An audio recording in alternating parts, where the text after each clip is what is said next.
ఇప్పుడు ఈ మధ్య సబ్స్క్రిప్షన్ పేరుతో మొన్న విష్ణుప్రియ మొన్న మంగ్లీ ఏదో చిట్ ఫ్రాడ్ సంబంధించిన ఫ్రాడ్ చేసింది. లేటెస్ట్ గా చూస్తే ఈ రోజు లేటెస్ట్ న్యూస్ ఆశు రెడ్డి ఎవరైతే పవన్ కళ్యాణ్ వీరాభిమానం చెప్పుకుంటారు వర్మ ఆ అమ్మాయి అమెరికాలో పనిచేస్తున్న సాఫ్ట్వేర్ ఇంజనీర్ కి 2018లో పెళ్లి చేసుకుంటా అని మాట ఇచ్చింది. 8.5 కోట్లు ఫ్రాడ్ చేసింది. దాన్ని పెళ్లి చేసుకోకపోగా అని కేసు పెట్టాడు. కేసు ఫైల్ కూడా చేశారు.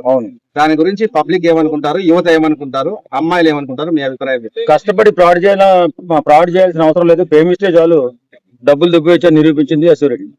వాస్తవంగా సాఫ్ట్వేర్ ఇంజనీర్ ఎన్నో కష్టపడి సంవత్సరాలు కష్టపడి ఈమెను ప్రేమించాడు, డబ్బు దోచుకుంది. ఈ మధ్య కాలంలో చాలా మంది అమ్మాయిలు ఇలాగే యువతను మోసం చేస్తూ దోపిడీకి ఎక్కువగా అవి బయటికి రావు సామాన్యంగా. ఇంకా తప్పనిసరి పరిస్థితిలో ఈమె పెళ్లి చేసుకోవడానికి నిర్ధారించుకున్న తర్వాత ఆ సాఫ్ట్వేర్ ఇంజనీర్ బయటపడ్డాడు తప్ప వాళ్ళ నాన్నగారు బయటపడ్డాడు. ఆయన ఇంకా బయటపడలా. ఎందుకు పెరిగిపోద్ది, ఇంత వెర్రి పప్ప వేడరా అని చెప్పి జనాలు అనుకుంటారని బయటపడలేదు. ఈ అసూరెడ్డి మాత్రం అద్భుతంగా 9 కోట్ల వరకు ప్రేమించి దోపిడీ చేసింది. ఖచ్చితంగా ఈ వార్త తెలిస్తే చాలా మంది అమ్మాయిలు అలాగే ఫాలో అవుతారేమో. జాగ్రత్తగా ఉండండి. ప్రతి ఒక్కరు కూడా జాగ్రత్తగా ఉండాలి. ఎందుకంటే ఈ మధ్యకాలంలో ఆడపిల్లలు చాలా ఫాస్ట్ అయిపోయారు.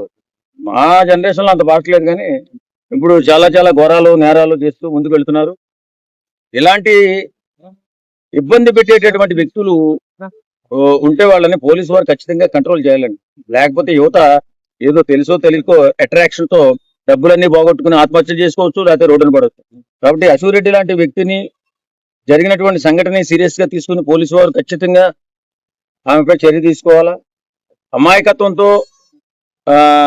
అట్రాక్షన్ తో ఇలాగా ప్రేమలో పడుతూ లేకపోతే వీళ్ళు చేస్తున్నటువంటి వలలో పడుతూ చాలా ఇబ్బంది పడుతున్నారు యువతరం మాత్రం చాలా జాగ్రత్తగా ఉండాలా. పాత రోజులు కాదు, రోజులు మారే. ఫ్రాడ్ చేయాల్సిన అవసరం లేదు. ప్రేమిస్తే చాలని ఆడవాళ్ళు తయారైపోయారు. ఈ మధ్యకాలంలో రౌడీజాలు గుండెజాలు కూడా ఎక్కువ ఆడవాళ్ళు. నిన్న ఒక చిన్న సంఘటన చూసాం, చాలా బాధేసింది. ఒక ఆటో బస్ డ్రైవర్ ఆపలేదని చెప్పి స్టాప్ లో ఆపలేదని చెప్పి వాళ్ళ వేరే స్టాప్ లో ఆపి వాళ్ళ మనుషులు పిలిపించి ఆ డ్రైవర్ గారిని ఇష్టానుసారంగా కొట్టి చంపేదాకా వెళ్ళారంటే రౌడీజాలు కూడా ఎక్కువైపోతున్నాయి.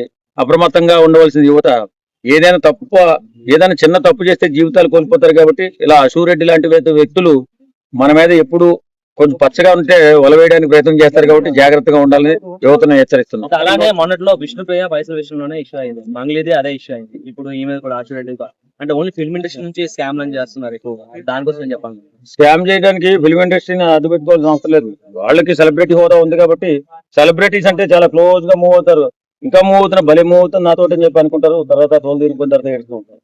వాస్తవంగా ఈ మంగ్లీ స్కామ్ ఒక టైప్ ఆఫ్ స్కామ్. ఆ స్కామ్ చాలా భయంకరమైన స్కామ్. ఎన్నో వందల కుటుంబాలు వీధిలో పడిపోయాయి. ఇది బయటకు రావట్లేదు. కానీ ఎందుకంటే అసలు స్కామ్ సూత్రధారులు ఎక్కడో ఉంటారు, పాత్రధారులే ముందుండి అసలు ఎలాంటి ఎవిడెన్స్ లేకుండా దోచేస్తారు డబ్బులు.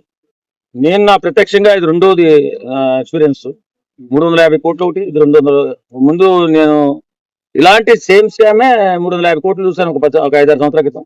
ఇప్పుడు ఇది 200 కోట్లు స్కామ్. ఇది ఏం చేస్తారంటే నాకు తప్పు వాళ్ళ దగ్గర ఆధారాలు ఉండవు.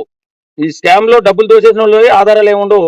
పక్కన ఏదో జీతాల కోసం లేకపోతే కమిషన్ కోసం ఉండేటటువంటి వాళ్ళే చెక్కులు, ఆధార్ కార్డులు ఉంటాయి. కాబట్టి ఇలాంటి స్కాముల్లో ఇరుక్కోవద్దు. ఎందుకంటే డబ్బులు ఎప్పుడు ఊరికే రావని చెప్పి మనోడు చెప్తుంటాడు. అది వింటలా. మనం కష్టపడితేనే డబ్బు వస్తుంది, ఉద్యోగం చేసుకుంటేనే డబ్బు వస్తుందని ఆలోచన లేదు. రూపాయి 10 రూపాయలు వస్తుందంటే పెట్టుబడి పెట్టేయడం, తర్వాత గోరుని ఆడడం చెప్పి జరుగుతుంది. కాబట్టి అన్ని విషయాల్లో అప్రమత్తంగా ఉండాలి. ఎంతో కష్టపడి ఏదో కొద్దిగా పోగు చేసుకుంటే జీవితాంతం పోగు చేసిన డబ్బుని ఇలాంటి వెధవలు వచ్చి దూసుకుపోతుంటే ఎర్రి మొగాలు చూడడం తప్ప ఏడవడం తప్ప వేరే మార్గం కనపట్టలేదు. పోలీసు వారు రికవరీ చేస్తారా అంటే వాళ్ళు ఎక్కడెక్కడో డబ్బులు బినామీ పేర్ల మీద పెట్టేసుకుని హాయిగా కేసుకెళ్లి 3 నెలలు 4 నెలల్లో జైలు శిక్ష అనుభవించి వచ్చి పెద్ద భవంతులు కార్లు కొనుక్కుని ఎంతో ఉన్నతంగా బతుకుతున్నారు. కాబట్టి స్కామ్ లో పడకుండా మనం ఏం చేయాలనేది అవేర్నెస్ తీసుకొచ్చే బాధ్యత మన ప్రభుత్వాల పైన ఉంది, పోలీస్ డిపార్ట్మెంట్ పైన కూడా ఉంది. సార్ ఇంకోటి ఏమంటే ఈ అసూరెడ్డి చేసిన పనికి అపోజిషన్ పార్టీ వైఎస్ఆర్సీపీకి ఒక ఆయుధం ఇచ్చినట్టు అయింది. ఏ విధంగా అంటే అసూరెడ్డి ఇక్కడ పవన్ కళ్యాణ్ పచ్చబొట్టు వేసుకుంటుంది, తనతో ఫోటోలు చాలా దిగింది. ఇప్పుడు ఆ ఫోటోలు పెట్టి వైసీపీ వాళ్ళు సోషల్ మీడియాలో పవన్ కళ్యాణ్ సంబంధించిన అమ్మాయి ఇట్లా ఫ్రాడ్ చేసిందని ట్రోల్ చేస్తున్నారు. ఇట్లా ప్రతిసారి పవన్ కళ్యాణ్ ని కార్నర్ చేయడానికి కారణం ఏమంటారు? ప్రపంచంలో మన ఇండియాలో పవన్ కళ్యాణ్ అంత సరిస్మా ఉన్నటువంటి ఆర్టిస్టు లేడు, అంత నిజాయితీపరుడైన నాయకుడు లేడు. కాబట్టి చాలా మంది నాలంటోళ్ళు కూడా, నేను చాలా పిచ్చాభిమాని పవన్ కళ్యాణ్ గారికి, మరి నేను రేపు ఏదైనా ఫ్రాడ్ చేస్తే పవన్ కళ్యాణ్ గారి మీద చెప్తే ఎట్లాగా? నా తెలివితేటలు ఉపయోగించుకుని నేను ఫ్రాడ్ చేయగలుగుతా. అలాగే ఏదైనా తప్పు చేస్తే అది పవన్ కళ్యాణ్ అభిమానైనా ఇంకొక అభిమాన తప్పే కాబట్టి వాళ్ళని నిర్మూలించవలసిన బాధ్యత పోలీస్ డిపార్ట్మెంట్ పైన, ప్రభుత్వాల పైన ఉంటుంది తప్ప పవన్ కళ్యాణ్ అభిమాని కదా ఫ్రాడ్ చేయకూడదని ఎక్కడుంది? ఇప్పుడు ఇన్ని కోట్ల మందిలో అందరూ నైతిగానే బతుకుతారా? ఏవో ఇష్యూస్ వస్తుంటాయి కాబట్టి ఇష్యూని పవన్ కళ్యాణ్ అభిమానం అంతా అయినంత మాత్రం తేలిక వదిలేస్తారా? వదలరు కదా. కాబట్టి అది పవన్ కళ్యాణ్ అభిమానైనా జగన్ అభిమానైనా ఎవరినైనా తప్పు చేస్తే తప్పనిసరిగా శిక్షించి సమాజంలో ఇబ్బందులు లేకుండా చూసుకోవాల్సిన బాధ్యత పోలీస్ డిపార్ట్మెంట్ పై ఉంటుంది. ఆ రకంగానే ఈవేళ అశూరెడ్డి గారు 9 కోట్ల వరకు ఆ కుర్రోడు జీవితాన్ని నాశనం చేయడమే కాకుండా ఆర్థికంగా కూడా దెబ్బ కొట్టి నేల మీద కూర్చోబెట్టింది. కాబట్టి అలాంటి వ్యక్తులకు న్యాయం చేయాల్సిన బాధ్యత పోలీస్ డిపార్ట్మెంట్ మీద ఉంది. కాబట్టి ఖచ్చితంగా పోలీస్ డిపార్ట్మెంట్ చర్య తీసుకోవాలా. అలాగే యువత అప్రమత్తంగా ఉండాలి. ఏదో అవకాశం వచ్చింది, బాగా చదివించారు తల్లిదండ్రులని, డబ్బులు సంపాదించి ఇలా పాడు చేసుకుంటే జీవితాలు నాశనం అయిపోతాయి. మీరు హాయిగా ఇలాంటి స్కాముల్లో ఇరుక్కోకుండా చక్కగా మీ జీవితాన్ని సాగించాలని మనస్ఫూర్తిగా కోరుకుంటున్నాను. Thank you.